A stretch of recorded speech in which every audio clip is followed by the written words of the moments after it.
एकदम इजी छ है, सजिलो छ एकदम मजाले बन्छ। फाट्दैन तेल धेरै हुँदैन भन्दैन, अन्डा धेरै हुँदैन छैन। ट्याक्क 6वटा अन्डामा रक्क लाएर ल फ्राई गर्नु ल म्यारिनेट गर्न लाग्यो। यो सजिलो तरिकाले है 6वटा अन्डा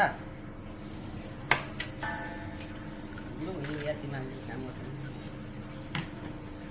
अनि सल्ट एकदम सजिलो पनि छ, एकदम इजी सल्ट भयो। त्यसलाई त्यति हाल्ने अनि यो सुगर, त्यसपछि तेल, यो नर्मल तेल हो हाम्रो, यो एकदम हल्का हाल्नुपर्छ। यो भिजा हाल्नु, यो साइडबाट ट्याक्क लगाएर यो फुट्न चाहिँ भएन। फेरि 1 लिटर तेल हाल्नुपर्छ, 6वटा अन्डा 1 लिटर तेल। एकदम सजिलो छ, एकदम इजी छ, फाट्दैन उल्टा हाल्नुपर्छ, फाट्छ नि त। एकदम सजिलो तरिकाले ट्याक्क 1 लिटर तेल, 6वटा अन्डा। ल अब ब्लेन्डर है, अहिले नजिक देखाउँछ यहाँ ठ्याक्क यसरी हाल्ने। यहाँ यो हल्लाउनु चाहिँ हुँदैन, यस्तो प्रकारले हल्लाउनु चाहिँ हुँदैन। यो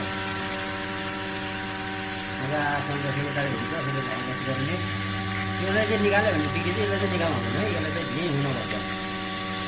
यो ग्राइन्डर निक्ल्यो भने चाहिँ यो फाट्छ, यसलाई चाहिँ यहीँ हुनुपर्छ।